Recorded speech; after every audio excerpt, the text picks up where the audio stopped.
A Republican trifecta of power still maintains control in state government. But after multiple years of Iowa Republican legislation, what's still on the agenda? We sit down with Iowa Senate Majority Leader Jack Whitver on this edition of Iowa Press. Funding for Iowa Press was provided by Friends, the Iowa Public Television Foundation, the Associated General Contractors of Iowa, the public's partner in building Iowa's highway, bridge, and municipal utility infrastructure. I'm a dad. I am a mom. I'm a kid. I'm a kid at heart. I'm a banker. I'm an Iowa banker. No matter who you are, there is an Iowa banker who is ready to help you get where you want to go. Iowa Bankers, allowing you to discover the genuine difference of Iowa banks.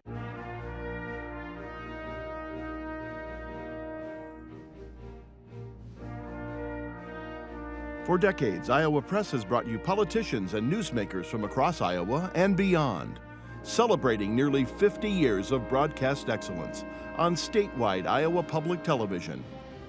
This is the Friday, December 13 edition of Iowa Press. Here is David Yepsen. The 2020 Iowa legislative session represents the fourth consecutive year with full Republican trifecta control of the Iowa House, the Iowa Senate, and the governorship. It's also a critical election year. So how will Republican leadership balance another year of full control and the desire to get back on the campaign trail? Joining us today is Iowa Senate Majority Leader Jack Whitver of Ankeny. Senator, welcome back to the show. Thank you for having me. Very happy to be here. Good to have you. Across the table, journalists joining us today are Katarina Sostaric of Iowa Public Radio and Kay Henderson is news director at Radio Iowa. Senator, there's discussion of raising the sales tax so that you use part of the proceeds to lower other taxes. How does that work? Well, as long as we're in the majority in the Iowa Senate and as long as I'm leader of the Iowa Senate, we're going to work on reducing taxes for Iowans. How that works and what those major reforms look like, there's still a lot of details to be worked out. So any discussion about implementing I-Will would have to start with the broad theme of it's going to be a tax reduction on Iowans overall. I-Will being Iowa Water and Land Legacy. right. Some of our viewers might not be. You would be forced to dedicate a part of the penny, the 1% sales tax, to water quality. Right. So but the rest of it, you can. So in the 2010 election, Iowans voted to put I-Will, the Natural Resource Trust Fund, into the Constitution. It hasn't been implemented since, but what it says is the first time that we increase taxes, sales taxes in the state of Iowa, the first 3/8 of a cent would go into that trust fund for natural resources. And so we haven't done it since that was put in the Constitution. There's conversation about it, but again, it's really important for me to get across that anything that we do on taxes is going to be a tax reduction overall for Iowans. Do you want to cut property taxes? Do you want to cut income taxes? Yes, do you want to cut corporate taxes? Yes, I mean, we're going to continue to look at reducing the tax burdens. You know, whenever the conversation starts about increasing the sales tax, I tell people we have to be very careful because we're in the bottom 15 as far as property taxes in the country. We're in the bottom 15 as far as income tax. And if we raise the sales tax, now we're one of the worst on sales tax as well. And that's a trifecta we don't really want to hit. And so whenever you're going to look at changing the sales tax, we have to reduce taxes somewhere else. What our caucus would be focused on is income taxes. You're on track to get rid of federal deductibility. Yes. Are you still going to be able to stay on that track? Yes, the tax bill that we passed in 2018 was a very significant tax reform package. It really set out tax policy over 3 or 4 years. Part of that plan is to eliminate federal deductibility. The projections that we made and we assumed when we passed that bill are all on track to hit. The triggers that we put in are on track so far. So we feel very confident that that will happen. That will take a big step down in our tax rates from upper 8s down to about 6.5. That still puts us in the middle of the pack, and we want to do better than that. Going back to looking at raising that sales tax for water quality and conservation, are you looking at a complete restructuring of water quality programs and funding in the state, or simply adding to what exists? Well, I think it'd be a little bit of both. One thing that, in order to get that bill passed, if we're going to work on that, we have to take a look at the formula. The formula is what is set out in Iowa code of where that money would go. And that was put in place about 10 years ago. And a lot's changed in 10 years, whether it's the amount of trails that have been developed since then. We passed water quality nutrient reduction plans since then. REAP, which is a natural resource fund that we have in the state right now, is going to expire next year. So a lot of things have changed in the last 10 years since that formula was put into Iowa code. And so that would be something something that we would definitely look at. You mentioned REAP, the Resource Enhancement and Protection Program. Would you allow that program to end in exchange for this other water quality funding? Well, I think a lot of it would overlap. And so, the REAP by statute is about $20 million. It's been funded in the $12 to $15 million range the last few years. That, like I said, is supposed to sunset, but a lot of the priorities in REAP would overlap with the priorities in an I-Will formula. So those are the kinds of discussions that we have to talk through if we're going to go down this route. This month, the Trump administration has taken some steps in regards to the food stamp program and work requirements. Yes. Doesn't apply to Iowa because Iowa doesn't currently have a waiver. Republicans in the Senate talked about some changes in that program. What do you envision happening in 2020? Well, one of the greatest challenges we have in the state of Iowa, if not the greatest challenge that we have, is workforce. We have over 50,000 jobs that are open, ready to be filled, and we don't have the workforce to fill those. Either we don't have enough people or we don't have people with the right skills to fill those jobs. Part of what we've done in the past is the Future Ready Iowa plan that Governor Reynolds has championed. That is having a significant impact on that. But we also still need more just more bodies in our workforce.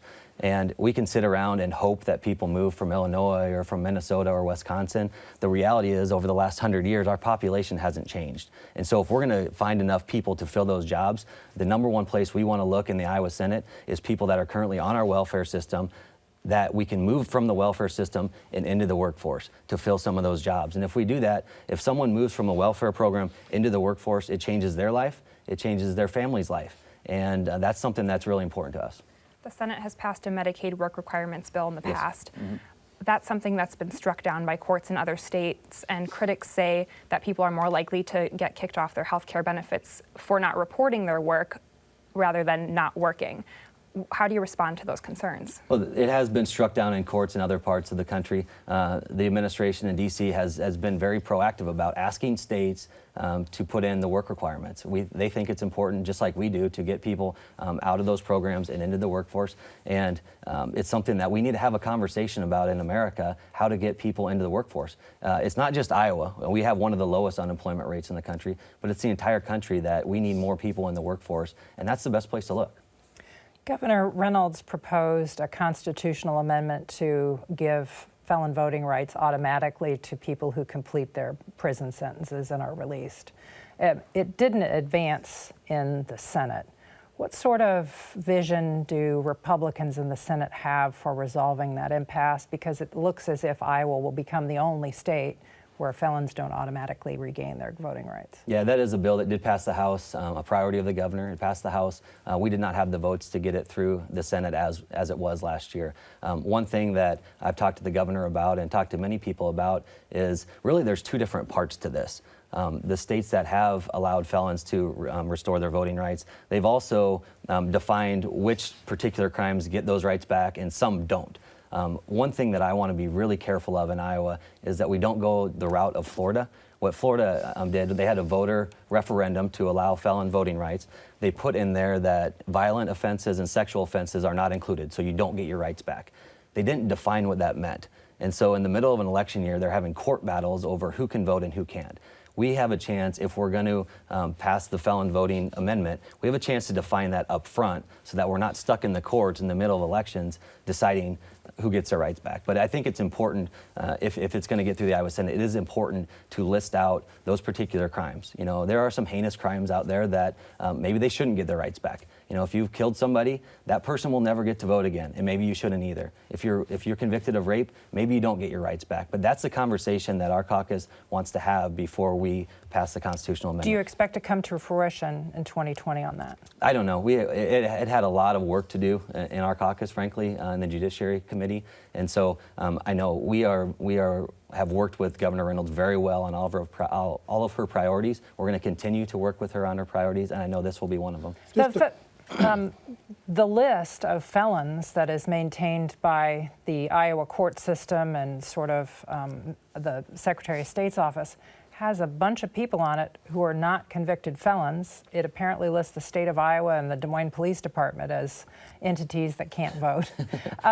Do you, as legislators, intend to get involved in making sure that list is accurate. Well, I just had a conversation with Secretary Pate this last week, just ad hoc at an event about this issue, and it does take money. If we're gonna go this route, it's gonna take some financing to the Secretary of State's office to sort through that list. Wouldn't you want to try to get this done before the 2020 election? Get what done? Get the amendment, the specificity, all these things we've been talking about. Get that done before voters go in the polls, or do you want to make it an issue in the 2020 campaign? Well, any constitutional amendment is going to have to pass in this 2-year period, the next 2-year period, and then it won't even be up to the voters until probably 2022 at the earliest. And so what's important to us is the bill that's out there right now that just says felons can vote.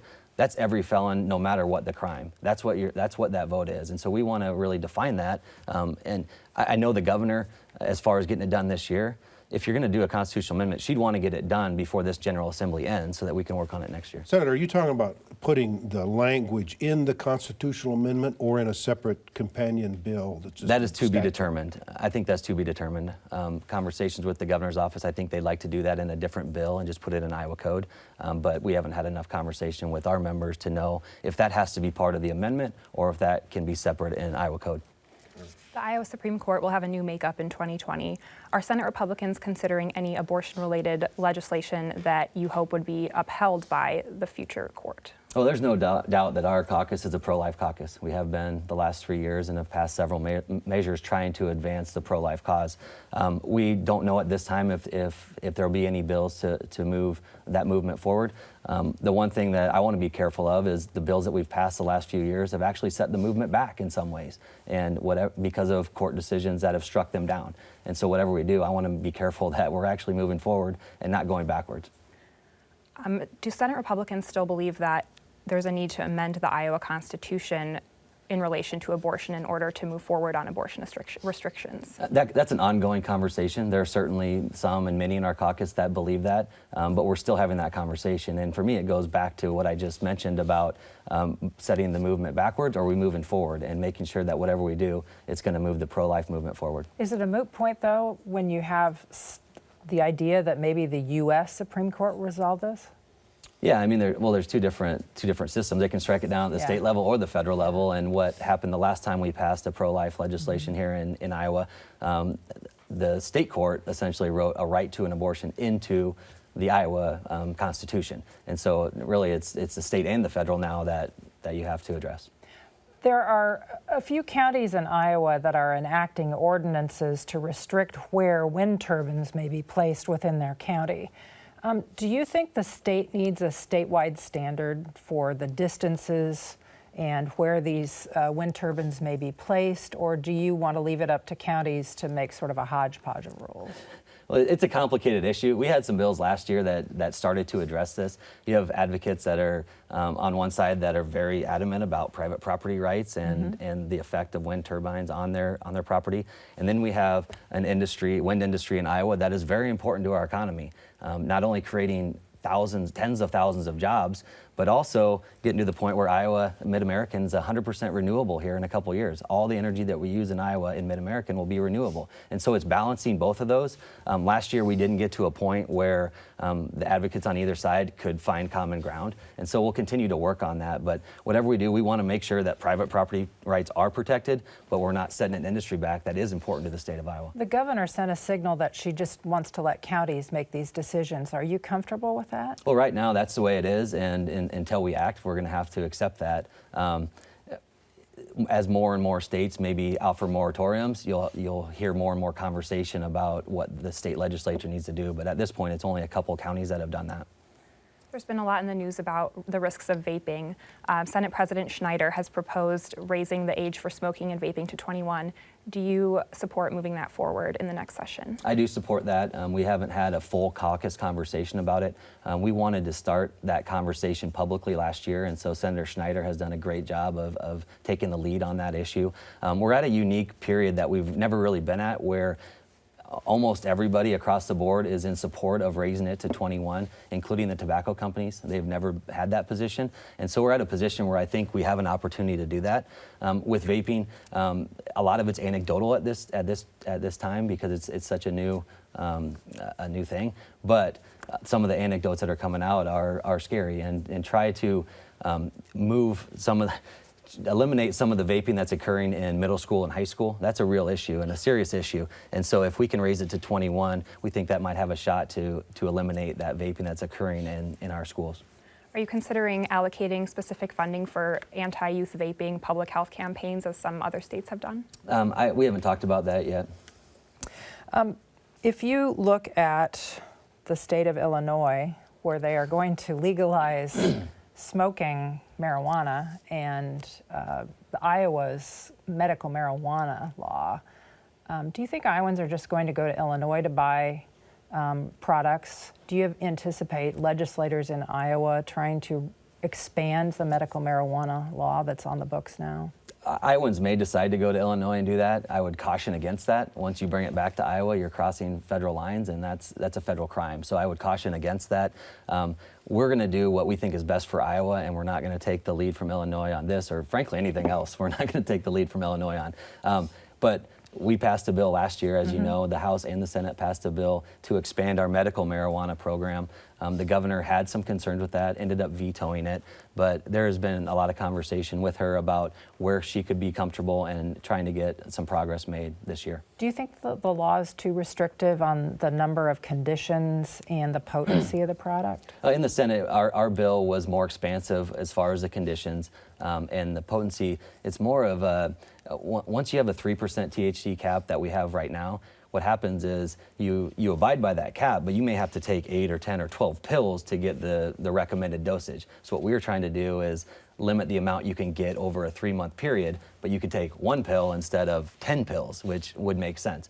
Part of the problem with this whole issue is you have a federal government that can't act at all on anything, frankly, but this is another one on that list. There's no research being done in the United States on this issue. And so to say we should add this condition or that condition, we're not experts, so we're doing the best we can, but with no studies, it's hard to determine that. Senator, I want to go back to Kay's earlier question. If you say we don't want people going to Illinois, fine. The industry that people are trying to start here in Iowa are saying they'll never get a chance to get started if all the business is going across the state line. So are you willing to give up on starting a marijuana growing industry in Iowa and in turn just to let those people go there? Well, one of the key differences between how we operate in Iowa and how they operate in Illinois, I go to conferences all over the country and talk to leaders from all kinds of states. And a lot of states are trying to balance their state budget by passing marijuana legislation and passing more gambling. When we passed our sports gambling bill last year, we didn't spend a dime of it. We aren't instituting these new programs to balance our budget. We have a balanced budget. So whatever we do, it's not a measure of us trying to bring in more money to balance our budget. It's trying to do what's right for Iowans. Senator, I want to look at a bigger picture question here. As I listened to you talk here today, the Republicans are in control of everything. You've gotten a lot done. You've got a lot of different conservative groups that want to go in different directions on a variety of these issues. So which direction do you take? Do you come into session and you're the party of not a lot of government, so you pass a budget and get out of Dodge? Or do you hang around here and pass a lot of these things that these Republican conservative groups want to have on abortion, on water quality, for example, on the theory that you may in fact lose control of the Iowa House? I mean, what direction do you as a Republican leader want to see your caucus go in? Well, one thing I tell every group I talk to about our Senate Republican caucus is we have a group of people that ran for office to do something, not be somebody. They're not people that just ran for office because they want a senator business card in their pocket. They ran because they want to actually implement reforms to move our state forward. And so as long as I'm leader, we're always going to be trying to push and continue reforming what we think is the best for the state of Iowa. I believe whether it's the first year of a session, the second year of a session, whether it's election year, good policy is good politics. And so we want to continue to push what we think is good policy to move us forward. I don't look at it as we may not be in have a trifecta next year. It's more of Are there reforms that still need to be done? And if so, let's do them. Well, but Senator, you're in the Senate. Yeah. You're in the first part of a 4-year term. You just won re-election. Your colleagues across the rotunda in the House, the Republicans, they're worried about losing control. Democrats are making no secret of the fact they're coming after them. So don't they have a point that you need to get these things done now if you're going to do them? Otherwise, you may never get a chance. So I'm a believer that you win elections by implementing reforms. And when you stop acting and start saying we're not going to do anything, you don't give people a reason to vote for you. And so we want to continue to highlight the good things we have done, continue to push our state forward, continue to promote what we've done, whether it's for education, for the state budget, for the different reforms we've made. That's my goal, is to continue to promote that. And the election will be what it's going to be. But we came to office to act, and we're going to continue to do that. Turning to education spending, there's always a big debate over how much to spend, how much to increase by. Would you consider changing how that K-12 education money is distributed, especially when you have districts like Davenport and Ankeny saying they're not getting a fair share of the pie? Well, we've already started to do that. And one of the things that we've done the last couple years with our education spending is get away from just here's a percent to put in the general fund. We've tried to target that at where do we think there are some problems in that formula, and we've identified 2 problems. The first one is our transportation inequities. There are rural districts that are spending an abundance of money on just getting their kids to the classroom, and what that means is there's less money in the classroom to pay the teachers and to educate the kids. And so 2 years ago we started the path of evening out that transportation inequity. The second one is what you mentioned with Davenport and Ankeny and others, where they're getting less per pupil, sometimes up to $100 plus per pupil, just because of the way the formula was written. We started that 2 years ago to address that cost per pupil inequity. We've done that for 2 years now, and we'll add a third. And so instead of just saying, here's general fund money, we're trying to start addressing some of those inequities so that it's more fair across the state. Legislators have been discussing tax credits and perhaps getting rid of some of them.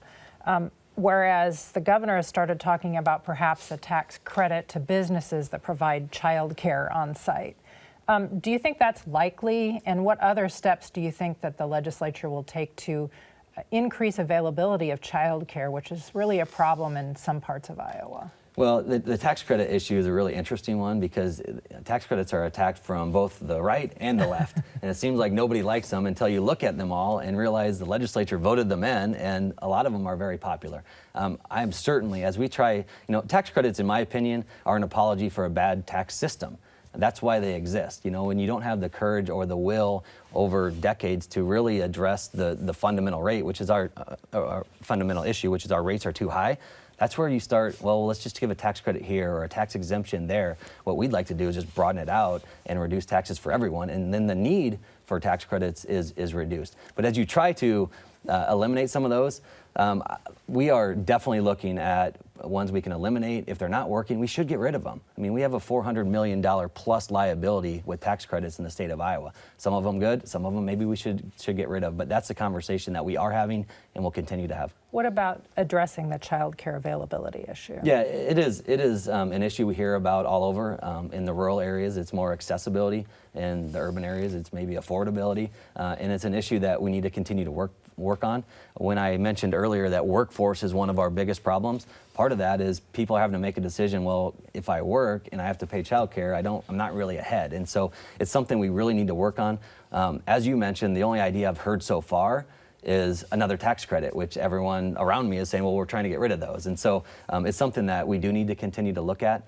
When I mentioned welfare reforms earlier, one of those is the child care cliff effect. And what that means is when you're getting a subsidy for child care, if you're making, say, $13 an hour, you get a full subsidy to pay for your child care. If you make $14 an hour, you get zero. So what the result of that is you're doing good at your job, you're making $13 an hour, the boss comes in and says, hey, I want to give you a promotion. You're going to be a manager. And you say, great. Then you go home and look at the finances of it, and you can't do it because you lose that entire subsidy. So what that does is put a ceiling on people's ability to be successful in Iowa. We should not have systems set up that limit your ability to be successful. And so when you're talking about welfare, yeah, part of it is work requirements, part of it is SNAP, but part of it is fixing the broken systems that are in place, and childcare is one of those. In the past few years, there have been attempts to remove or expand the time limit on victims of child sex abuse, pursuing legal action against the perpetrators. Is that something that you would support moving forward? I believe the Senate has passed that in an amendment to a bill last year or the year before, I think 2 years ago. So it has passed the Senate. I voted for it at that time. Iowans are now able to place bets on sporting events using a smartphone. Does that build support for allowing lottery products to be sold on apps? Certainly there will be a push to expand lottery to mobile devices. I think we should be very careful about that. We'll look and see how the sports wagering is working. Again, a lot of people would say, oh, well, you're losing money from the lottery, or you could make a lot more from the lottery. We're not trying to balance budgets based on lottery, gambling, marijuana. Those are things that if we're going to do it, we should do it for the right reasons, not just to balance the budget. So I think we should take our time and see how the sports gaming bill works before we start having that conversation about the lottery. Senator, less than 30 seconds to go. Good year, tough year for Republicans. How popular is President Trump? I think in Iowa, he's very popular. I mean, what he's done is change the map. I mean, there's areas where it's more difficult for Republicans, but there's a lot of areas where it's way better than it's ever been. And so I think instead of trying to say, well, we want to be better in the suburbs, we just need policy that is good for all Iowans and let it sort out of the election. Thank you, Senator. Thank you very much. I appreciate you being with us. And we'll be back next week with another edition of Iowa Press at our regular air times, Friday night at 7:30 and again Sunday at noon. For all of us here at Iowa Public Television, I'm David Yepsen, and thanks for joining us today.